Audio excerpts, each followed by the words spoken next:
जब तक पूरे ना हो फेरे साथ, तब तक दुल्हन नहीं दुल्हे की, तब तक बबुनी नहीं बबुआ की। 40 साल पहले आया था ये गीत, लेकिन बात कुछ ऐसी कह गया जो हजारों वर्षों का निचोड़ है। हमारी संस्कृति में, हमारी परंपरा में फेरों का महत्व इतना बड़ा है कि फेरे पूरे होंगे तभी दुल्हा और दुल्हन पूरी तरह से एक दूसरे के होंगे, तभी इस संबंध को समाज स्वीकारेगा और तभी दैवीय शक्तियों का आशीष प्राप्त होगा। फेरों के साथ 7 वचन भी जुड़े होते हैं। क्या है ये 7 वचन और क्या है इनका अर्थ, मैं आपको समझाऊंगा। नमस्कार, मैं हूं दृष्टांत। आज मैं आपको विवाह के 7 वचन समझाऊंगा, लेकिन पहले ये जान लीजिए कि विवाह क्या है। सनातन संस्कृति में 16 संस्कार माने गए हैं। विवाह या पाणी ग्रहण 15वां संस्कार है। विवाह एक संस्कृत शब्द है जो कि वि और वह को मिलाकर बना है, जिसका अर्थ है एक दूसरे का हो जाना, एक दूसरे को ग्रहण कर लेना या धारण कर लेना।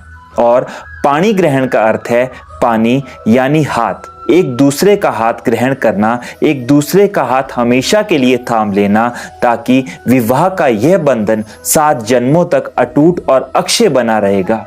विवाह का पहला वचन, तीर्थ व्रतोद्यापन यज्ञ कर्म मया सहैव प्रिय वयम कुर्या वा मांग मायामी तदा त्वदीयम ब्रवीति वाक्याम प्रथमम कुमारी। कन्या अपने वर से कहती है कि आप कभी भी किसी तीर्थ यात्रा पर जाएं तो मुझे साथ लेकर जाएं। आप मेरे बिना कोई व्रत, कोई उपवास या फिर जब भी जैसे कोई भी धार्मिक कार्य ना करें। यदि आप मेरी इस बात से सहमत हैं तो मैं आपकी जीवन संगिनी बनना स्वीकार करती हूँ। विवाह का दूसरा वचन, पूज्यो यथा स्व पित्रो ममापि तथेश भक्तो निज कर्म कुर्या वा मांग मायामी तदा तुदीयम ब्रवीति कन्या वचनम द्वितीयम। कन्या वर से दूसरा वचन मांगती है कि जिस प्रकार आप अपने माता पिता का सम्मान करते हैं, उसी प्रकार आप मेरे माता पिता का भी सम्मान करेंगे तथा कुटुंब की मर्यादा के अनुसार धर्मानुष्ठान करते हुए ईश्वर भक्त बने रहेंगे, तो मैं आपके वामांग में आना स्वीकार करती हूँ।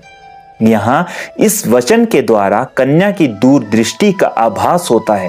उपरोक्त वचन को ध्यान में रखकर वर को अपने ससुराल पक्ष के साथ सद्व्यवहार के लिए विचार करना चाहिए। विवाह का तीसरा वचन, जीवनम अवस्थात्रे मम पालनम कुर्या वा मांग मायामी तदा तुदीयम ब्रवीति कन्या वचनम तृतीयम। जीवन आनी जानी छाया है। उम्र का सूरज जैसे चढ़ता है वैसे उतरता भी है। जो पूरब में उगेगा उसे पश्चिम में अस्त भी होना पड़ेगा। यही संसार का नियम है। तीसरे वचन में कन्या कहती है कि आप मुझे यह वचन दे कि आप जीवन की तीनों अवस्थाओं, युवावस्था, प्रौढ़ावस्था और वृद्धावस्था में मेरा पालन करते रहेंगे, तो मैं आपके वामांग में आना स्वीकार करती हूँ। विवाह का चौथा वचन, कुटुंब संपालन सर्व कार्य कर्तु प्रतिज्ञाम यदि कांतम कुर्या वामांग मायामी तदा त्वदीयम ब्रवीति कन्या वचनम चतुर्थ। कन्या चौथा वचन यह मांगती है कि अब तक आप घर परिवार की चिंता से पूर्णतः मुक्त थे। अब जबकि आप विवाह बंधन में बंधने जा रहे हैं, तो भविष्य में परिवार की समस्त आवश्यकताओं की पूर्ति का दायित्व आपके कंधों पर है। यदि आप इसका भार को वहन करने के लिए प्रतिज्ञा करें, तो मैं आपके वामांग में आना स्वीकार करती हूँ। इस वचन में कन्या वर को भविष्य में उसके उत्तरदायित्वों के प्रति ध्यान आकर्षित करती है। इस वचन द्वारा यह भी स्पष्ट किया गया है कि पुत्र का विवाह तभी करना चाहिए जब वह अपने पैरों पर खड़ा हो, पर्याप्त मात्रा में धन अर्जन करने लगे। विवाह का पांचवा वचन, सब सद्कार्य व्यवहार कर्मण्ये व्यय ममापि मंत्रेथा वा मांग मायामी तदा त्वदीयम ब्रूते वच पंच मंत्र कन्या।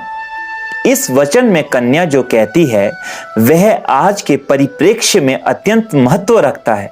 वह कहती है कि अपने घर के कार्यों में लेन देन अथवा अन्य किसी हेतु खर्चा करते समय यदि आप मेरी सलाह लें तो मैं आपके वामांग में आना स्वीकार करती हूँ। यह वचन पूरी तरह से पत्नी के अधिकारों को रेखांकित करता है। अब यदि किसी भी कार्य को करने से पूर्व पत्नी से सलाह ली जाए तो इससे पत्नी का सम्मान बढ़ता है, साथ ही अपने अधिकारों के प्रति संतुष्टि का आभास होता है। छठा वचन, नामेपमानम सविदे सखिना द्वितीयम नवा दुर्व्यसन भंजन शेद वामांग मानी तदा द्वितीयम ब्रवीति कन्या वचनम च षष्ठम।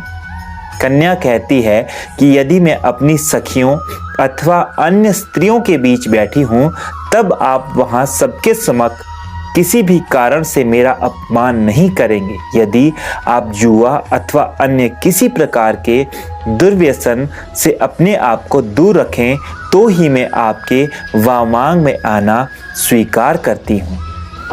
सातवां वचन, पर स्त्रियम मातु समाम समीक्ष स्नेह सदा चेन्मयी कांता कुर्या वामांग मानी तदा द्वितीयम ब्रूते वच सप्त मंत्र कन्या। अंतिम वचन के रूप में कन्या यह वर मांगती है कि आप पराई स्त्रियों को माता के समान समझेंगे और पति पत्नी के आपसी प्रेम के मध्य अन्य किसी को भागीदार नहीं बनाएंगे। यदि आप यह वचन मुझे दें तो मैं आपके वामांग में आना स्वीकार करती हूँ। इस वचन के माध्यम से कन्या अपने भविष्य को सुरक्षित रखने का प्रयास करती है। ये थे विवाह के 7 वचन जिनकी नींव प्रेम, विश्वास, त्याग और समर्पण पर रखी गई है। आपने बड़े प्यार, बड़े स्नेह से मुझे सुना। आपका आभार व्यक्त करता हूँ। धन्यवाद।